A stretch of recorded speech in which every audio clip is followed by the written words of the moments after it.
Sometimes life doesn't change all at once. It doesn't happen in a single year or even a single season. Sometimes everything changes in just one moment, one conversation, one act of kindness, one stranger. This is my story. A story about how one person, someone I had never met before, someone who walked into my life for only a short time, changed everything I believed about people, about hope, and about myself. My name is Clara, and this is the story of the stranger who changed my life. Part 1: The Life Before the Stranger. Sometimes life felt like a constant hum in the background, familiar, predictable, and quietly unsatisfying. For me, Clara, it was the kind of life where every day felt the same. Wake up, go to work, come home, scroll through social media, sleep, repeat. Nothing terrible happened. Nothing extraordinary happened. Just a steady rhythm that both comforted me and left me restless. I had moved to the United States a little over 2 years ago, chasing the promise of new opportunities, freedom, and the chance to start over. But while the streets of the city were full of life and the skyline was glittering with possibility, I often felt like an observer rather than a participant. I had friends, sure, but they were scattered, mostly online or colleagues I only saw during work hours. Real connections, the kind that filled your heart with warmth, were rare. My apartment was small but cozy, with soft lights that I left on longer than necessary, as if their glow could chase away the loneliness that sometimes crept in at night. I had a job I liked well enough, working at a local bookstore that smelled perpetually of old paper and coffee, a scent I had grown to associate with comfort.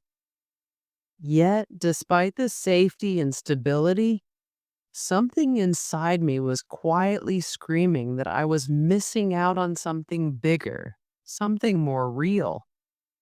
I had routines, yes, but routines didn't fill the emptiness. I found myself walking to the bookstore early some mornings just to see the city waking up. The streets smelled of fresh bread from the corner bakery, of wet pavement after an early morning rain, of exhaust fumes from buses that rumbled too loudly for anyone's comfort. People walked by in a hurry, faces glued to screens, headphones in ears, worlds of their own. Sometimes I envied them, the certainty with which they moved through life. Then there was the little cafe across the street. I would go there when I needed a break from everything, sitting in a corner with a cup of black coffee and a notebook in front of me. I wasn't much of a writer, but I liked to scribble thoughts, half-formed ideas, or just observations about the people around me. I wondered what their stories were, what brought them to this city, and if, like me, they felt invisible in the crowd. Work was a gentle distraction, though not without its own challenges. I worked alongside people from every corner of the world, each with a story I couldn't fully know. My manager, a cheerful woman named Sarah, often joked that I was too quiet for a bookstore, which I would smile at politely but never argue. My coworkers were friendly enough, Yet friendships there never went beyond the confines of the shop. And though I appreciated the interactions, there was a longing for something deeper, something unexpected to break the monotony. I remember one rainy afternoon, sitting on the steps outside the bookstore, my coat drenched and my hair plastered to my face, watching the city blur in the drizzle. I held a small umbrella in one hand and my coffee in the other, shivering from both cold and the subtle ache of solitude. That day, a thought struck me with sudden clarity. Life was happening all around me, and I was letting it pass by while I stayed safely tucked in my routines. I had dreams, of course, big ones. I wanted to travel, to write, to connect with people in ways that mattered. But dreams without action are just wishes, and I was starting to realize that. Every plan I had made seemed delayed, postponed, or quietly ignored in favor of comfort. There was fear too, the fear of failure, of rejection, of stepping outside the boundaries I had built for myself. And so I stayed small, invisible, safe. Then came the day that would change everything. It started like any other. I woke up to the sound of my alarm, groaned, and shuffled through my morning routine. The sky outside was a pale gray, the kind that hinted at rain but never quite delivered. I had a list of errands, appointments, and work shifts, none of which thrilled me. And yet, somewhere deep inside, a tiny spark whispered that today would not be like the others. I walked to the bus stop, headphones in, playlist on shuffle, letting the music drown out the mundane. The city hummed with life around me, the usual chaos, the honking horns, the hurried footsteps, the distant laughter of children in the park. And then, as I crossed the street, something caught my eye. A man sitting on the curb with a sketch pad in his lap, drawing the world around him with careful attention. He looked up, and for a brief moment, our eyes met. There was no grand gesture, no cinematic moment, but something in the quiet acknowledgement of our presence lingered with me. I didn't know it then, but that encounter, the simplicity of a shared glance with a stranger, was the first thread in a tapestry that would unravel everything I thought I knew about life, about connection, and about myself. Because sometimes it doesn't take years or seasons for life to change. Sometimes it only takes a stranger. After that brief glance at the man on the curb, I continued my walk, but my mind kept drifting back to him. There was something ordinary yet extraordinary about the way he seemed entirely present in the world around him. His sketchpad caught the gray morning light in a way that made me pause.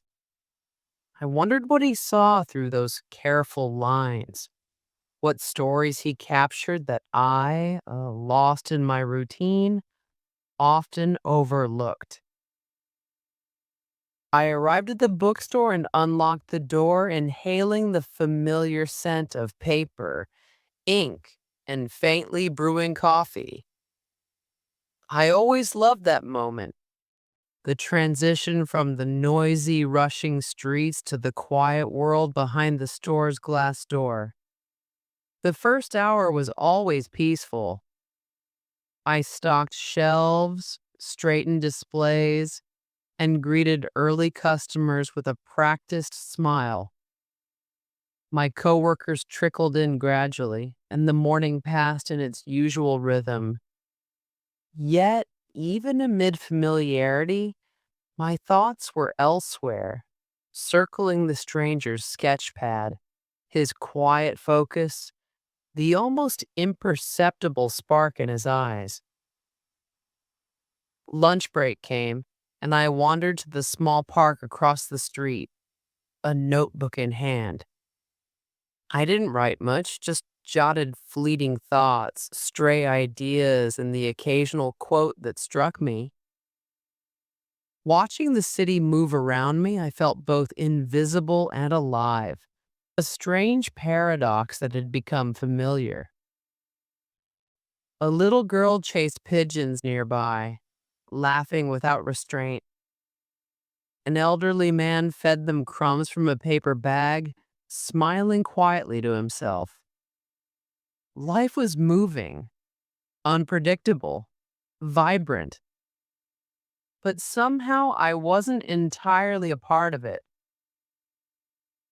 I thought about my family, far away in my home country. I missed them more than I allowed myself to admit. Phone calls and video chats were comforting, but they reminded me of what I'd left behind. Familiar streets, familiar smells, familiar voices.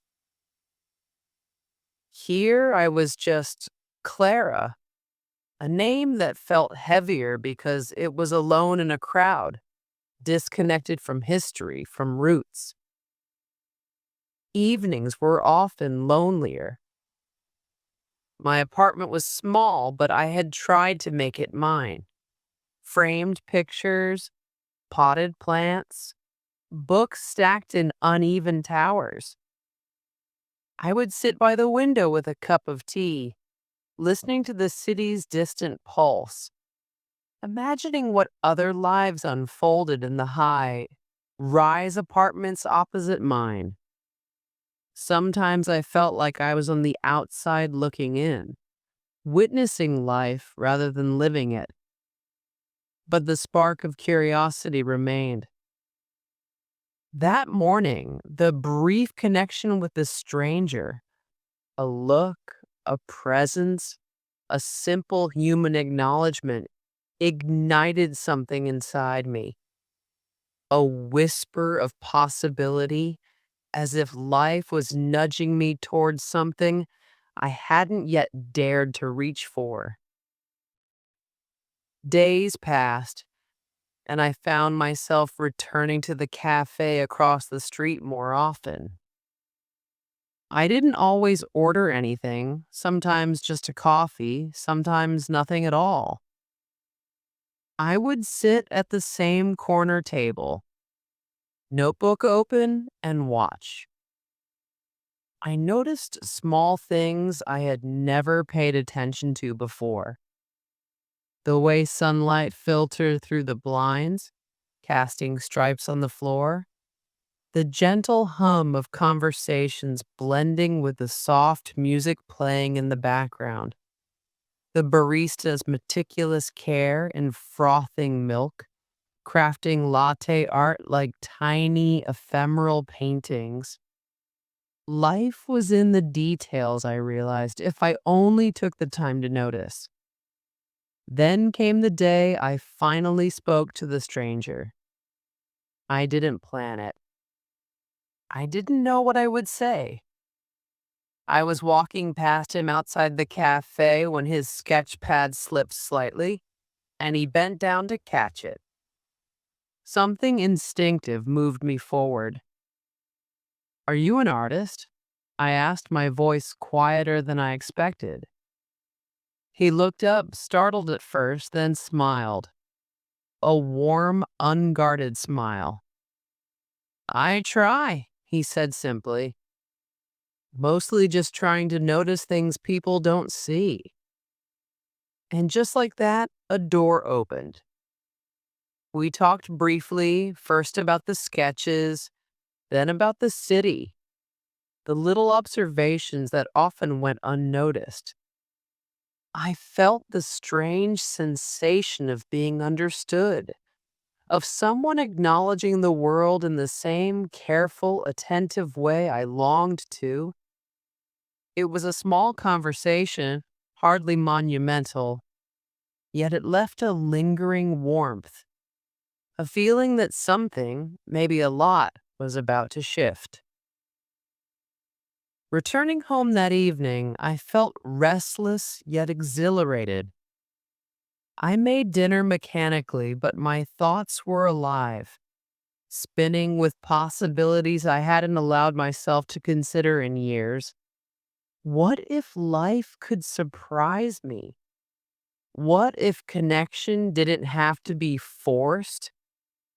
What if the universe had a plan for these chance meetings and I was finally learning to notice it? Sleep came reluctantly. I lay awake for hours, turning over the day's events, imagining the stranger sketching somewhere in the city, perhaps unaware of the small ripple he had caused in my life. I realized something crucial. Change often starts quietly, almost invisibly, like a small stone tossed into a pond, sending out ripples that touch everything. The next morning, I found myself at the park again, hoping, perhaps foolishly, to see him. And there he was, sketchpad in hand, drawing the same street corner where I had seen him days before.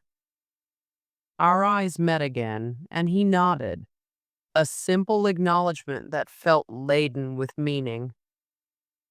I smiled back, feeling a strange combination of nervousness and anticipation. It was in that moment, standing there in the cold morning air with the city moving around us, that I understood a truth I had long avoided. Life didn't have to be predictable. Life could surprise me. Life could teach me. Life could be alive. And I was ready to see where it would take me. Part 2. The Stranger with the Quiet Eyes.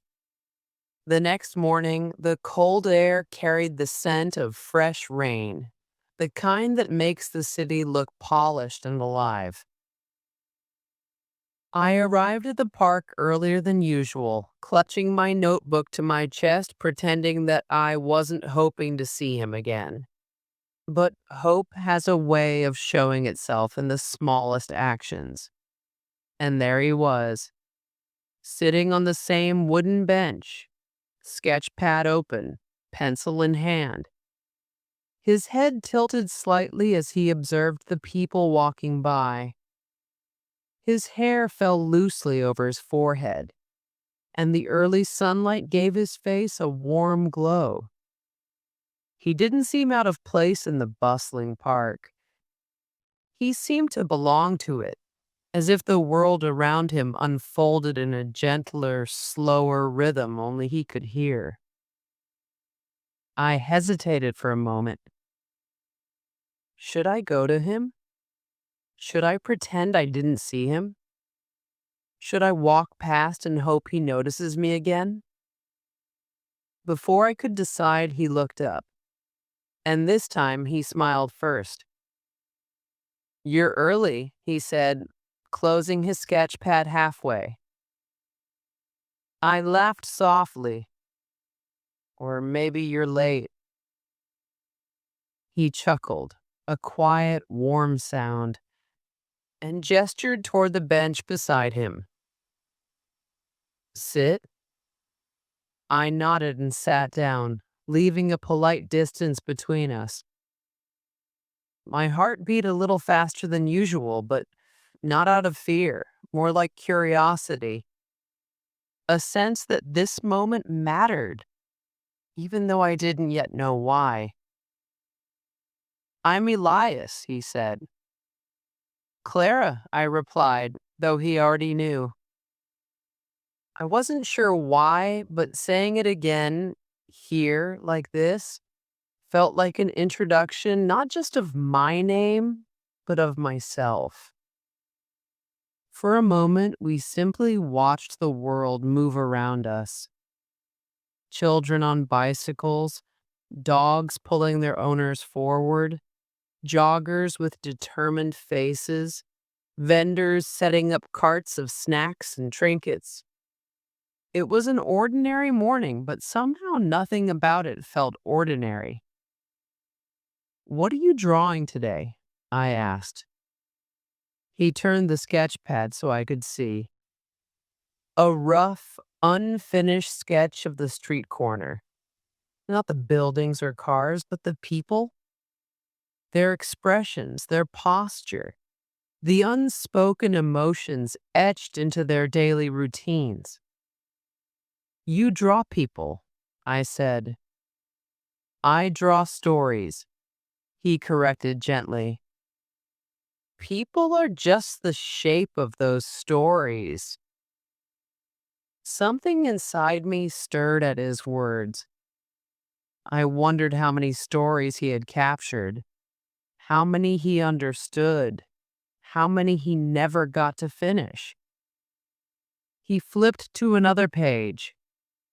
This one was a sketch of the girl chasing pigeons. The same girl I had watched days ago. "You saw her too," I whispered. "I see a lot of things," he said. "I just don't think we're meant to ignore the small moments.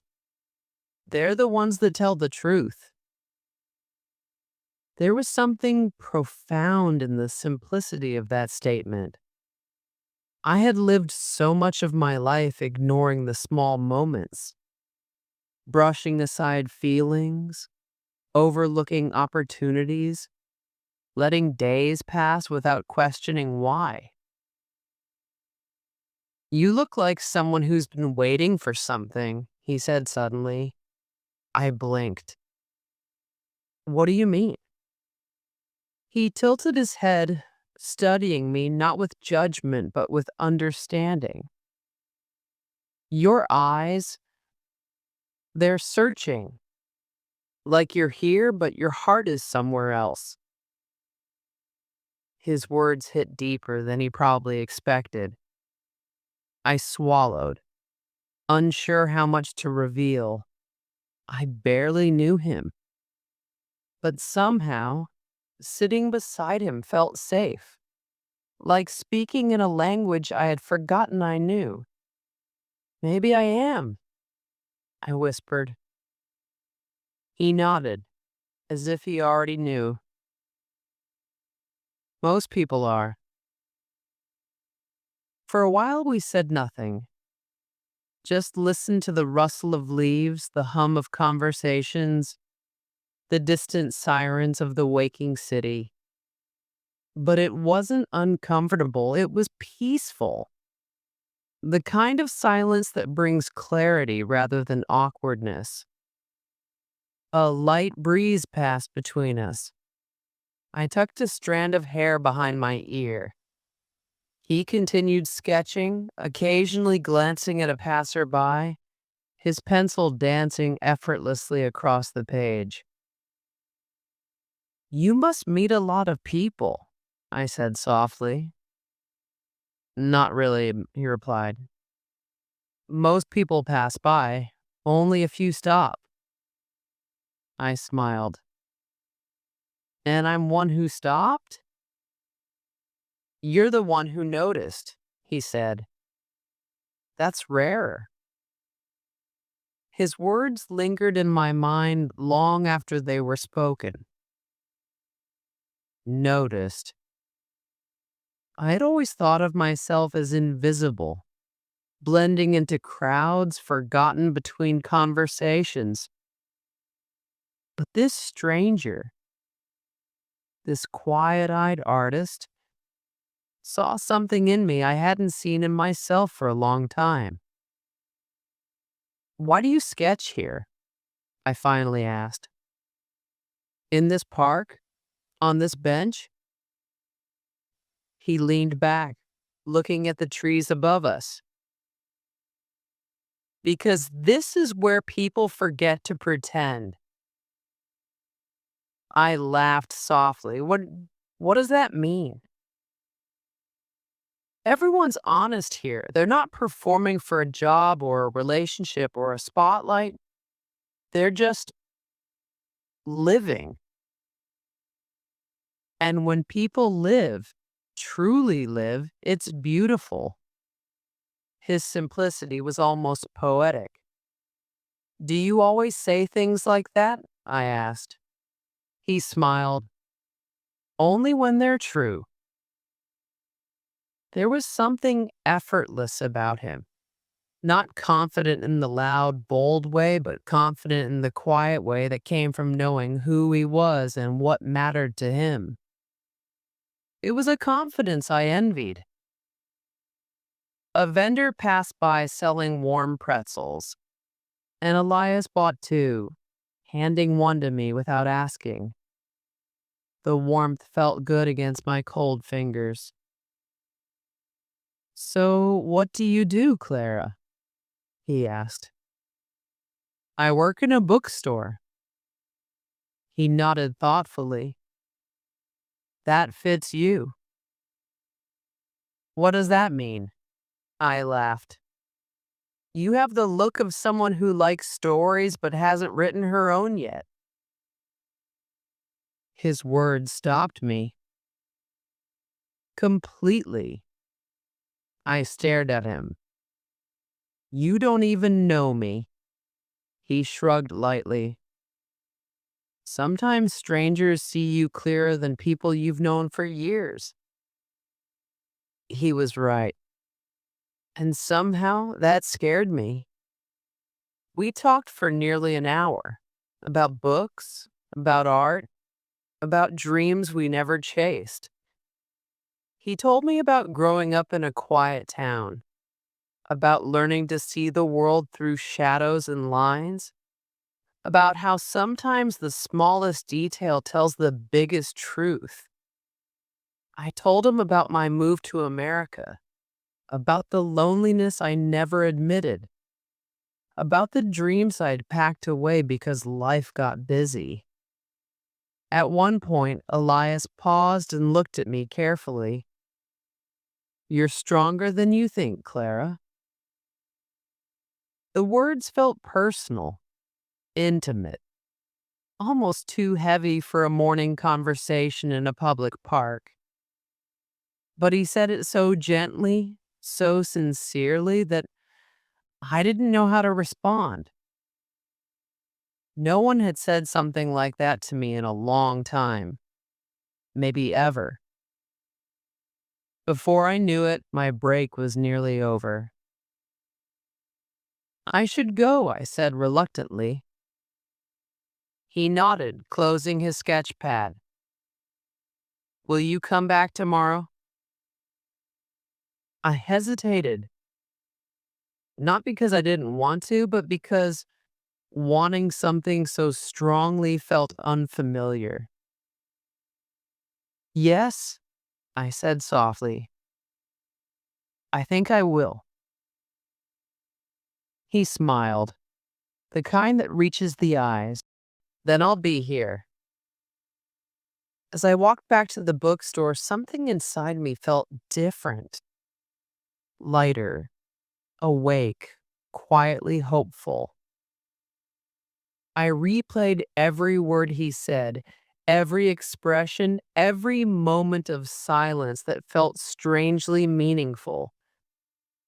Elias was just a stranger, but something about him felt like a beginning, a shift, a spark I didn't know I was waiting for.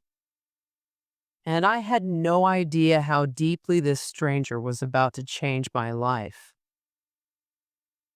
Part 3: The Days That Tested Me. The next few days fell into a rhythm I'd never experienced before, a rhythm that wasn't built on routine, but on anticipation.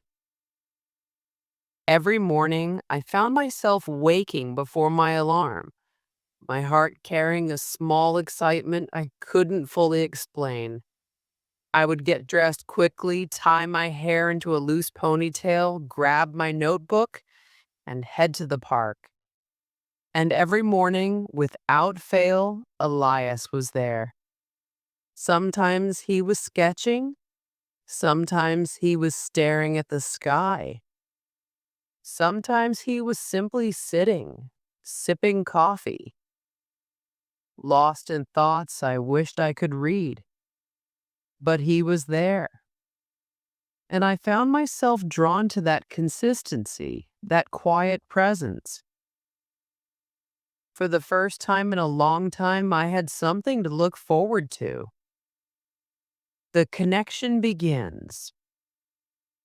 Elias and I talked every morning, not about grand things, but about small truths.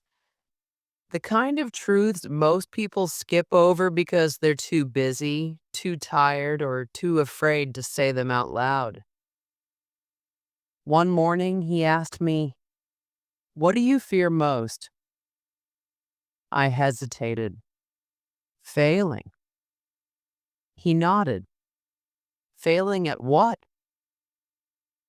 At on life? I said quietly. At becoming someone I'm proud of. At not disappointing the people I love.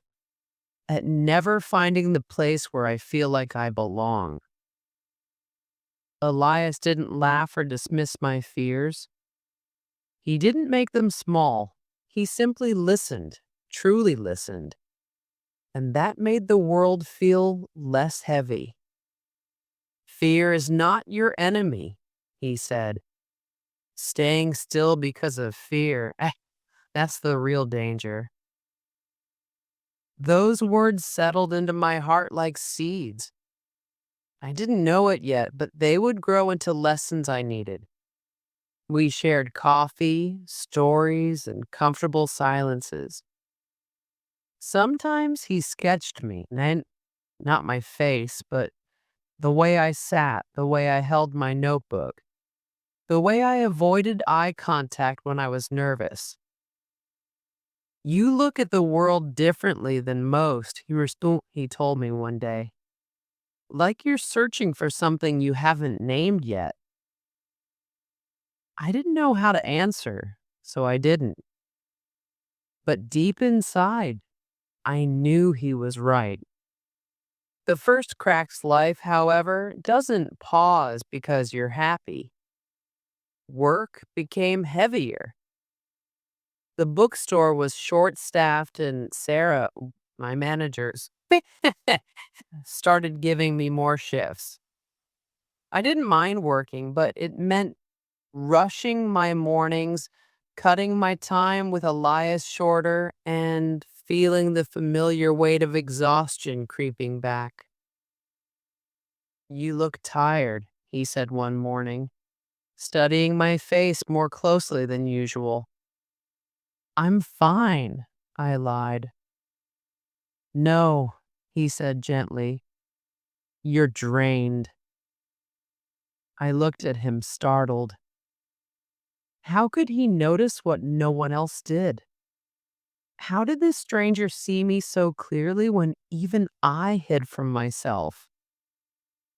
"You need rest," he continued, "and space. You can't carry everything at once." I wanted to say I don't have a choice.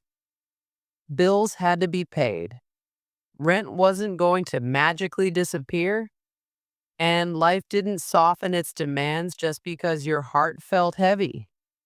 But instead, I just smiled weakly. "I'll be okay." He didn't push. He just nodded. But I saw the worry in his eyes. The day everything went wrong. It happened on a Thursday. The kind of Thursday that starts out ordinary but ends in a way that leaves marks. I woke up late, missed the bus, spilled coffee on my shirt, arrived at work to find that everything was falling apart. A huge shipment had come early, boxes piled against the wall like a cardboard mountain. Sarah was overwhelmed.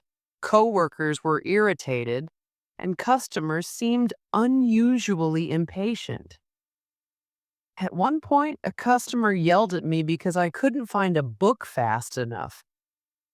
"I'm sorry," I said repeatedly, my voice cracking. She rolled her eyes and walked away. I held myself together until lunchtime, but the moment I stepped into the storage room, something inside me broke. I cried. Not the quiet, graceful kind of crying, the messy kind, the kind you've been holding back for months. All the loneliness, the exhaustion, the fear, the pressure, it all came pouring out. When I finally returned to the counter, eyes red, Sarah pulled me aside. "Clara, go home." "But no," she said firmly. "You need rest. I'll handle things here." She wasn't angry, or she was concerned, but concern felt like failure. I nodded, grabbed my bag, and stepped out into the cold air. I didn't mean to go to the park. My feet just carried me there. And he was there, all on the bench, sketch pad open. But when he looked up and saw me, everything in his expression shifted. His eyes softened, his posture straightened, his voice lowered with worry. "Clara, what happened?" That question, simple, sincere, made the tears rise again. I sat beside him, hiding my face in my hands.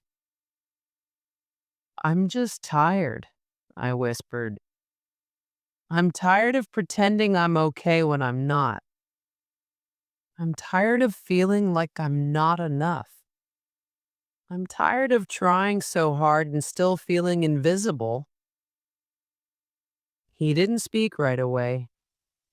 He let me cry, let me release every bit of heaviness I'd been carrying. And then he said the words that would stay with me forever. "Being tired doesn't make you weak, it makes you human." His voice was steady, warm, grounding. "You don't have to carry everything alone, like Crejin," he continued. "You're allowed to break. You're allowed to rest, and you're allowed to be honest, even with yourself." I wiped my tears, embarrassed. "I don't want to be a burden." "You're not," he said immediately. "Not to me. Not ever." And somehow I believed him. The questions I avoided. Over the next few days, our conversations grew deeper. He asked things no one ever asked. Questions that pulled truths out of me I never meant to share. "What do you want from life, Clara? What makes you feel alive? What would you do if fear didn't exist?" Sometimes I answered. Sometimes I didn't know how. Sometimes the answers terrified me because the truth was, I didn't know who I was becoming, but I knew I was changing, and he was the reason. The shift one morning, when I met him at the park, he wasn't sketching. He was just sitting there, staring at the sky. "Something wrong?" I asked softly. He didn't answer for a moment. Then he said, "Clara, have you ever felt like life is moving faster than you can keep up with?" I nodded. "Every day." He turned to me, his expression calm but shadowed. then maybe it's time to slow down, to choose yourself for once. How? I whispered. One small decision at a time. His words were simple, but they struck something inside me and something fragile and trembling. You deserve more than survival, he said. You deserve to live. And for the first time in years, I believed I might. The growing storm. But life wasn't done testing me. A week later, Sarah told me the storm might cut hours. We're struggling, she said softly. I don't want to lose you, Clara, but things are tight. My stomach twisted. Fewer hours meant less income. Less income meant more stress. More stress meant I didn't want to think about it. That evening, I sat with Elias on the bench, staring at the ground. I feel like everything is falling apart, I whispered. No, he said gently. It's falling into place, even if you can't see it yet. How can you be so sure? I asked, tears threatening again. Because sometimes life breaks you so it can rebuild you into someone stronger. I looked at him, really looked at him. His calm eyes, his steady breathing, his quiet certainty. And in that moment, I felt something I hadn't felt in years. Hope. Even if life was hard, even if the future was uncertain, I wasn't facing it alone anymore. A stranger had become something more, a mirror, a reminder, a quiet force pulling me toward a version of myself I had long abandoned. And I didn't know it yet, but the biggest change was still coming. The moment that would break me, heal me, and redefine everything I knew about trust and destiny. Part 4. The moment everything changed. Morning came quietly, too quietly. No wind, no birds, no distant traffic murmuring along the old highway, just silence. The kind of silence that doesn't feel peaceful but heavy. Heavy enough to sit in your chest and make you feel something is coming long before it arrives. I woke up before my alarm, staring at the faint glow of dawn sneaking through the curtains. My mind kept circling back to yesterday. Mr. Ellis's strange distance, his silence, the way he avoided my eyes as if he was hiding something heavy, something painful. I replayed every moment in my head. The walk, the bench, his trembling hands, his pause before saying goodbye. It felt like I'd missed something important. I got ready mechanically, brushing my hair, tying it back, washing my face, but my thoughts were somewhere else entirely. I felt restless, uneasy. The kind of uneasy where you keep taking deep breaths, but still feel like you can't breathe enough. By the time I stepped outside, the sky was painted in soft peach and lavender, and the air carried the cold bite of early morning. I walked quickly, too quickly toward the cafe, my heart beating out a rhythm I couldn't quiet down. I didn't even know why I was in a hurry. Maybe I feared the answer waiting for me, or worse, the absence of one. He wasn't there. The moment I stepped into the cafe, something felt wrong. The chairs were arranged neatly. The smell of roasted coffee lingered warmly in the air.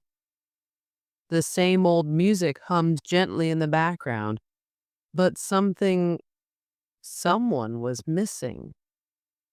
The seat by the window, the one he always chose, was empty. Empty in a way that felt personal. Empty in a way that hurt. I tried to pretend it didn't bother me, but my eyes kept drifting toward that chair, waiting for it to become a silhouette again. Waiting for him to walk in with that slow, thoughtful stride, holding the folded newspaper he never actually read. But he didn't come. Minutes stretched. Customers came and left. The cafe buzzed with the usual energy, yet I felt like the only one frozen in place. Every time the door chimed, my heart jumped. But it was never him. The note. It was nearly an hour later when something finally happened. I was wiping down tables, trying to distract myself, when Maria, the morning barista, called out, "Clara, someone left this for you." I turned and saw a small envelope in her hand. Cream-colored, slightly wrinkled. My name written on the front in handwriting I recognized too quickly. My heart stopped. "Who left it?" I asked, trying to keep my voice steady. She shrugged. "An older gentleman. A little while before you arrived. He said he hoped you'd get it today." My stomach sank. I knew. Even before opening it, I knew. I took the envelope with trembling hands and stepped outside, unable to open it in front of anyone. The cold air brushed against my skin, but I barely felt it. I stood under the small tree beside the cafe, drew a shaky breath and opened it. Inside was a single folded sheet of paper. I unfolded it slowly, painfully, until the words stared back at me. The letter. "Dear Clara, by the time you read this, I will be gone. Not forever, just from this place, from this town, from your mornings. I didn't want to leave without saying goodbye. Not again. Not this time. You deserve proper goodbyes. You deserve a lot of things. But I also believe some people only walk with us for a short part of our journey. Not because they don't care, but because their place in our story isn't meant to be permanent. I think I was one of those people in your life. Yesterday, when I saw you smiling, truly smiling, I felt something I hadn't felt in a long time. Hope. You made me believe in the world again. You made me believe in people again. You reminded me that kindness still exists, and that is a gift I can never repay. But I also realized something else. Your life is just beginning. Mine has already lived many endings. I don't want to become a burden. Not to you, not to anyone. Please don't come looking for me. I promise you, this is not a tragedy. You gave me something beautiful, a memory I will carry with me until my last breath. Thank you, Clara, for seeing me when I had forgotten how to be seen. Ellis. I didn't realize I was crying until a tear dropped onto the paper, smudging one of the words. I wiped my cheeks quickly, but the tears kept coming, soft, silent, uncontrollable, the kind that came from deep inside, from a place you didn't even know was hurting until something touched it. He was gone, just like that, without warning, without explanation. He walked into my life, lit a part of me I thought was dead, and now he had disappeared again.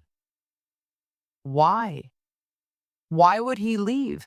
Why wouldn't he tell me the truth? Why didn't he let me help? Questions spun around me like a storm, violent and endless. I folded the note gently, holding it against my chest as if it could warm the coldness that had settled inside me.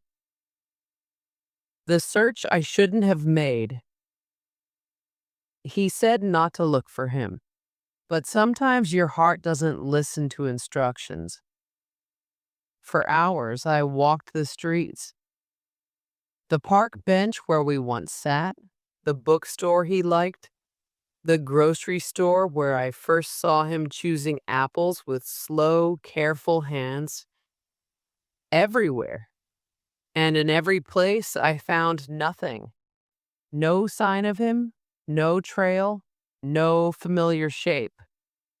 The world felt wrong without him in it. He wasn't my family. He wasn't a lifelong friend. He wasn't someone I knew deeply. But he mattered, more than I understood until this moment. I ended up at the small lake near the town's edge, a place he once told me reminded him of quiet beginnings. I sat at the edge of the water and let the wind cool the emotions burning inside me. I felt anger. I felt confusion. I felt heartbreak. But more than anything, I felt fear. Fear that I would never know why he left. Fear that I had mattered to him less than he mattered to me. Fear that I would never see him again. The realization. As the sun began to set, painting the water gold, something inside me settled. Not because the pain was gone, but because something had become clear. Mr. Ellis didn't leave because he didn't care. He left because he cared too much. And because he believed, wrongly, that he didn't deserve to stay. People who carry shame, regret, or long buried grief often run the moment they feel seen. I remembered the softness in his eyes, the tremor in his hands, the silence he hid behind. He had been carrying something for a long time, something too heavy. He had been alone for too many years, hurt for too long, afraid of taking up space in someone else's world. And yet, he had let me into his, even if only for a short time. The more I thought about it, the more I realized his letter wasn't a goodbye. It was a thank you, a confession, a final act of kindness from a man who had spent too long believing he was undeserving of any. And maybe, just maybe, his leaving wasn't the end of the story. Not yet, not truly. Some stories continue even when the characters disappear. Some strangers remain even after they walk away. Some moments change us long after they're gone. I closed my eyes, letting the wind brush against my face, and whispered into the fading light. Wherever you are, I hope you're okay. The unexpected message. That night, long after darkness settled over the town, I lay in bed struggling to sleep. Exhaustion pulled at me, but my mind refused to rest. Every time I closed my eyes, I saw him walking away. Shoulders heavy, hands in his coat pockets, face turned from the world. I had given up hope of calming my mind when my phone suddenly buzzed on the nightstand. A message? At this hour? My heart thudded. I picked it up, and when I saw the sender, my breath caught in my throat. Unknown number. My hands trembled as I opened it. Clara, I shouldn't be messaging you, but there's something I didn't say in the letter. Something I need you to know. My heart stopped. The story wasn't over, not yet. And what he would reveal next would change everything. Part 5. The Revelation. The message didn't feel real at first. It felt like a dream. One of those hazy, half-awake moments where your mind mixes fear and hope together until you can't tell which one is louder. But it was real. Very real. I stared at the screen for a long moment, frozen, the glow of my phone the only light in my room. My heart beat so loudly I could almost hear it. A part of me was terrified to open the next bubble. Another part was desperate to read it. I swallowed hard and finally typed, "Clara, is this you, Mr. Ellis?" The three dots appeared instantly, then disappeared, then reappeared. It was the first time I'd seen him hesitate through a screen. Finally, the reply came. Ellis, yes, I shouldn't have contacted you, but I needed to tell you the truth before I disappear completely. The truth. The word stung. I sat up straighter in bed, pulling my knees to my chest. The darkness around me felt suddenly alive, as if the night itself leaned in to listen. I typed slowly, afraid my hands would shake too much. Clara, what truth? Why did you leave? Why didn't you tell me anything? This time, the pause was longer. When his message arrived, my breath caught. Ellis, because I didn't want you to see me the way the rest of the world does. I blinked at the words. A chill moved through me. Something wasn't right. Something far heavier than I expected. I typed quickly, Clara, what do you mean? Again, he hesitated. Then, Ellis, I wasn't honest with you. Not about who I am, and not about why I came to this town. My heartbeat picked up again. Clara, then tell me now, please. I didn't care if he thought he was burdening me. I didn't care if he didn't think he deserved to stay. I just wanted the truth. This time, he didn't respond with a message. He sent a picture that made my stomach drop. It was a hospital room, dim, sterile, cold. A metal pole stood beside a narrow bed holding a half-empty IV bag. A monitor glowed faintly in the background, and on a small whiteboard beside the bed were 4 words. Ellis Grant, Radiation Unit. My hand flew to my mouth.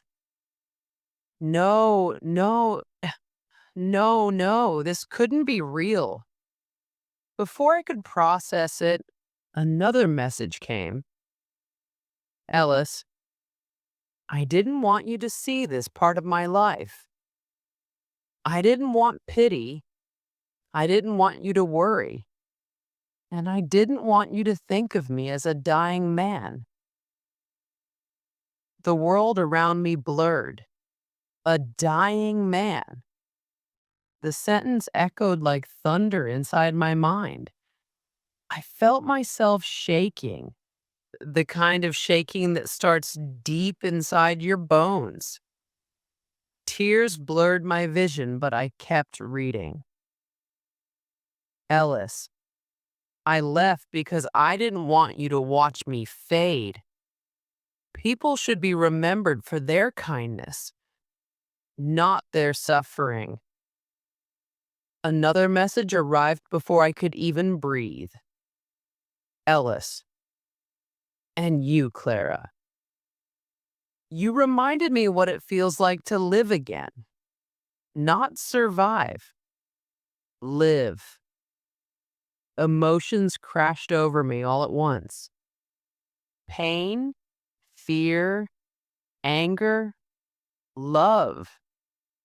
Not the romantic kind, but the kind that comes from recognizing someone's soul so clearly it hurts. I pressed a hand over my trembling mouth, trying to steady myself. Then I typed, Clara, where are you? This time he answered immediately. Ellis, far. Too far for you to come. And I don't want you to try. I clenched my jaw. He still didn't understand. I typed again, faster. Clara, tell me where you are. I deserve to know. You can't disappear like this. You matter to me, Ellis, more than you realize. The typing dots appeared, then vanished, then appeared again, as if he was having a silent battle with himself. Finally, Ellis, I'm at Brookside Medical Center. That was across the state. Not impossible, not unreachable. Before he could stop me, I typed, Clara, I'm coming. His response came instantly. Ellis, Clara, no, please. I don't have the strength for visitors, and I don't want you to see me this way. I sat there for a long moment, wiping tears from my cheeks. Then my fingers moved with a clarity I didn't know I had. Clara, you don't get to decide who cares about you. You taught me that strangers can walk into our lives for a reason. Maybe I walked into yours for one too. A long pause. Then, Ellis, why are you doing this? I took a deep breath. Clara, because you changed my life, and I'm not afraid to be there for you. You walked away to protect me, but you didn't need to. I'm stronger than you think. Another long pause. This time, an entire minute. Finally, Ellis, Clara, if you come, it will break me. Because I don't know if I could say goodbye again. My chest tightened painfully. I typed one final message. Clara, then don't say goodbye. Just let me see you. The journey. I barely slept that night. As soon as the sun rose, I packed a small bag, grabbed the note he left me, and headed to the bus station. Each step felt heavy and urgent at the same time. The world looked different that morning. Colors sharper, sounds louder, life more fragile.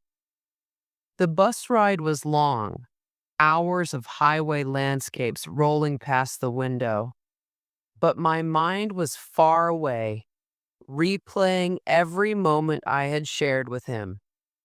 The way he watched the world with quiet wonder. The way he paused before answering, as if tasting each word.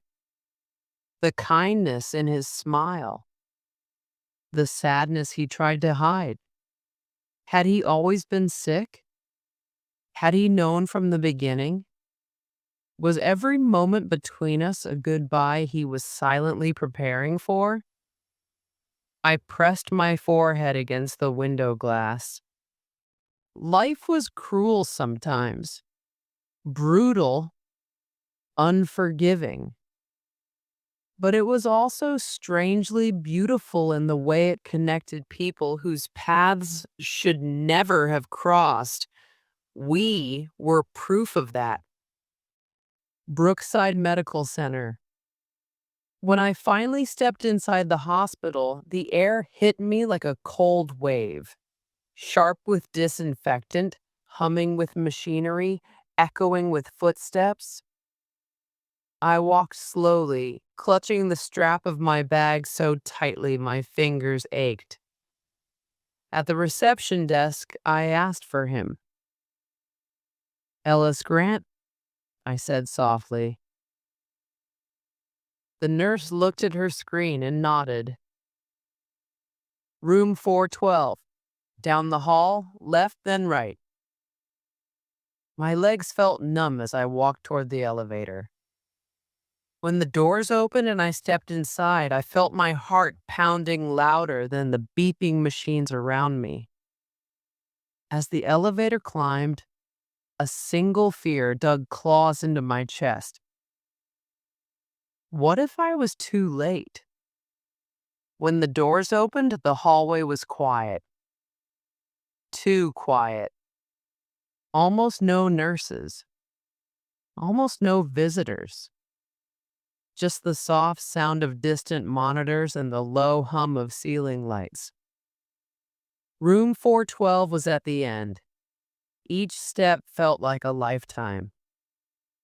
When I finally reached the door, I froze. I could hear the faintest sound inside, a slow, steady beeping. My breathing trembled. This was it. This moment could change everything. I lifted my hand and knocked gently. Silence. Then a weak voice. "Come in." The meeting. The room was dim, lit only by a small lamp on the bedside table. He was lying in the bed, thinner than I remembered, his skin paler, his frame smaller. His eyes were closed, breathing shallow. But when he heard my footsteps, his eyes slowly opened, and when they landed on me, they filled with tears. "Clara," he whispered, his voice fragile. I felt my own tears rise instantly. I stepped closer, slowly, afraid to break him with even my presence. "You came." I nodded, swallowing hard. "I told you I would." He tried to smile, but it trembled. His hand lifted a little from the blanket, shaking. Without thinking, I reached out and held it. His fingers were cold, but they tightened weakly around mine. "I didn't want you to see me like this," he said, voice cracking. "You don't get to decide that," I whispered. He let out a breath, half a sob, half a relief. "I'm such a fool," he murmured softly. "No," I said, shaking my head. "You're brave. You've always been brave." His eyes drifted over my face as if memorizing every detail. "Clara, you were the only light in a very dark place for me."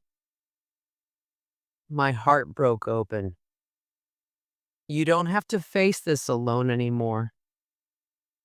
He closed his eyes for a moment, letting my words settle. When he opened them again, something had changed.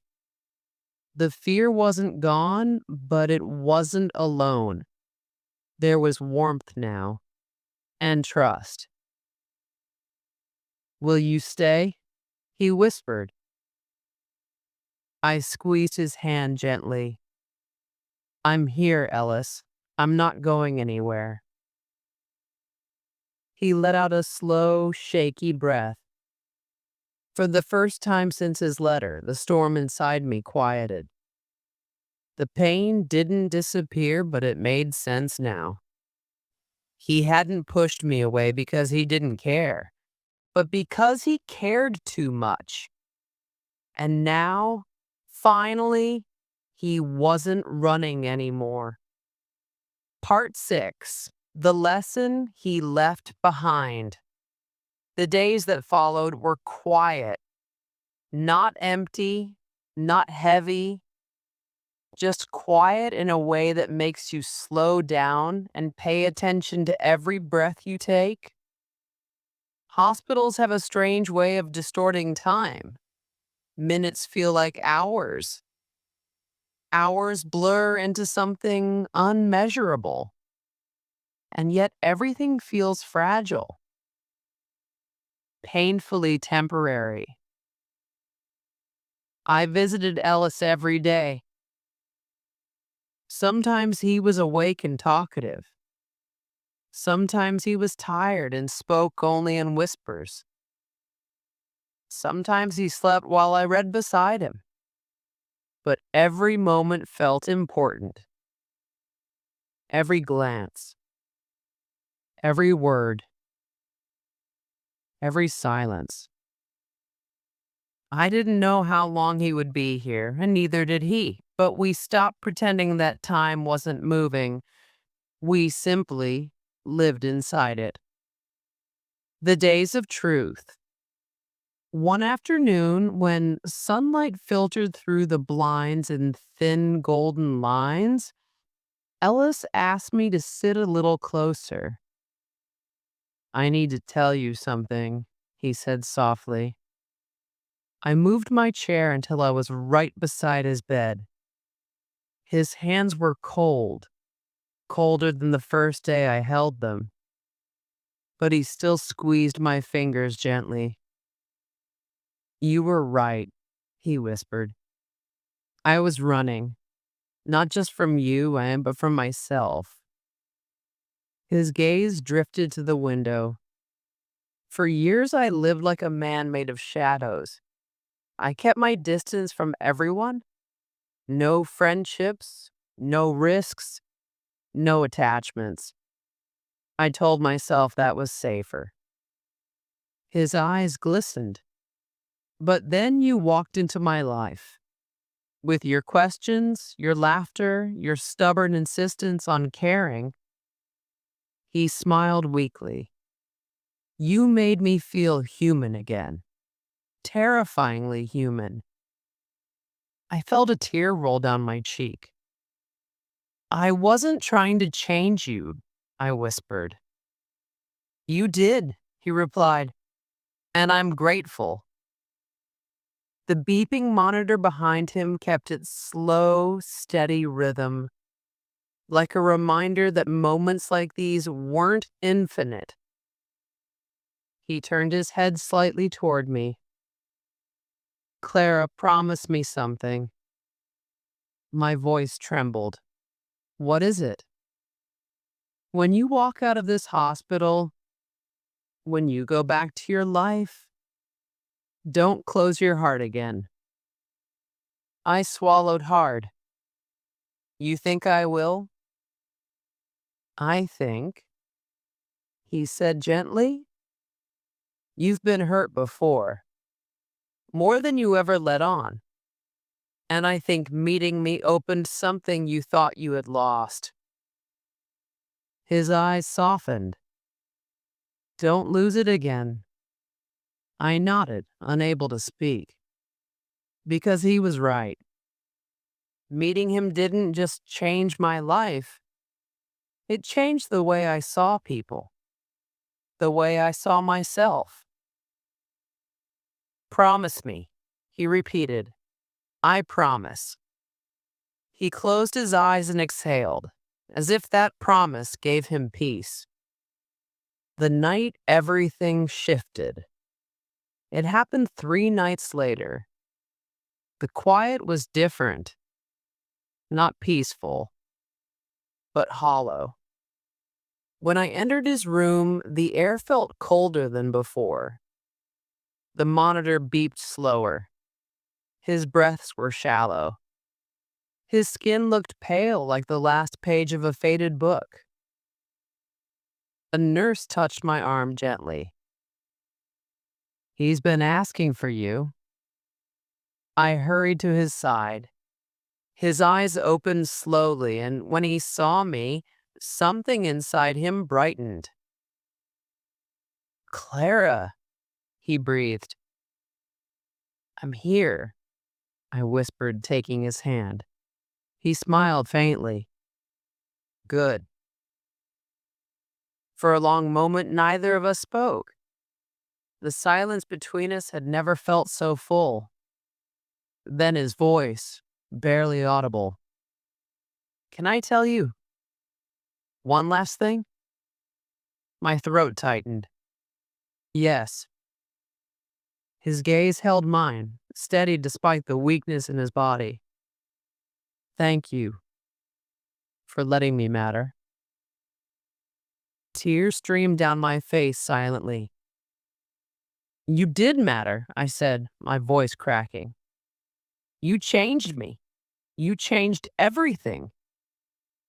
His eyes softened. And you made my last chapter beautiful. The room felt too small to hold the grief rising inside me. You won't fade, I whispered. I won't let your memory disappear. He smiled again, soft, tired, grateful. Clara, live a big life, a loud life, a kind life. Don't let fear make it small. My heart broke open. I won't, I whispered. I swear. He exhaled slowly, his fingers brushing mine with the last bit of strength he had. Good, good. Then he closed his eyes. The monitor beeped softly. Once, twice. Then, a long, flat tone. The nurse stepped forward, but I already knew. He was gone. The aftermath. You expect heartbreak to feel like thunder. Sudden, explosive, violent. But sometimes it feels like rain. Quiet, endless, falling in a way you can't stop. I stayed in the room long after the machine stopped. Long after the nurses stepped out. Long after his soul had left the fragile shell of his body. I sat beside him, holding his hand, letting the tears fall freely.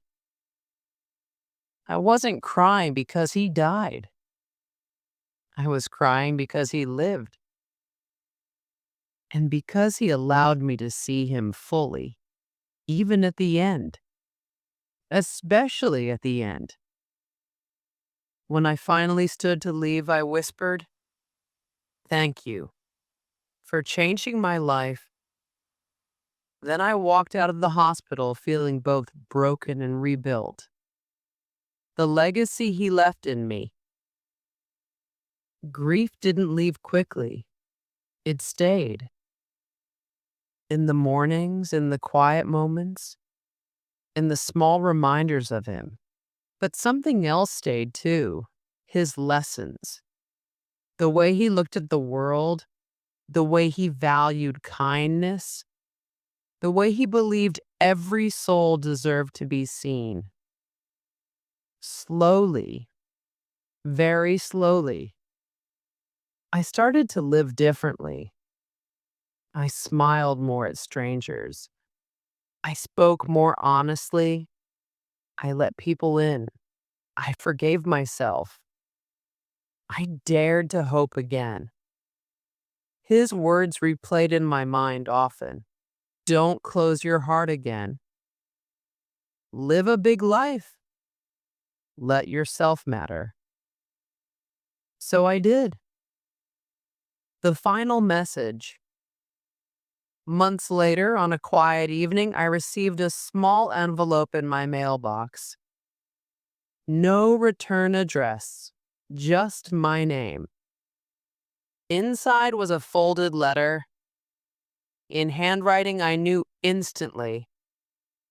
My breath caught as I unfolded it. Dear Clara, if you're reading this, then my journey has ended. Don't grieve too long. Don't let my story become your sorrow. Instead, let it become your strength. People enter our lives for different reasons. Some to stay, some to teach, and some to show us what love looks like beyond fear. You showed me that even in the final season of life, a heart can bloom again. Live boldly, Clara. Love deeply, forgive freely. And whenever you're afraid, remember the stranger on the bench who believed in you long before you believed in yourself. With gratitude, Ellis. I pressed the letter to my chest as tears fell. Not the heavy tears of grief, but the soft ones of gratitude. Because he was gone, but he wasn't lost. He lived on in the way I spoke, in the way I loved, in the way I saw the world. Meeting him didn't just change my life, it taught me how to live it. The last line. Sometimes the people who stay the shortest leave the deepest marks. And sometimes the stranger who walks into your life for only a moment changes it forever.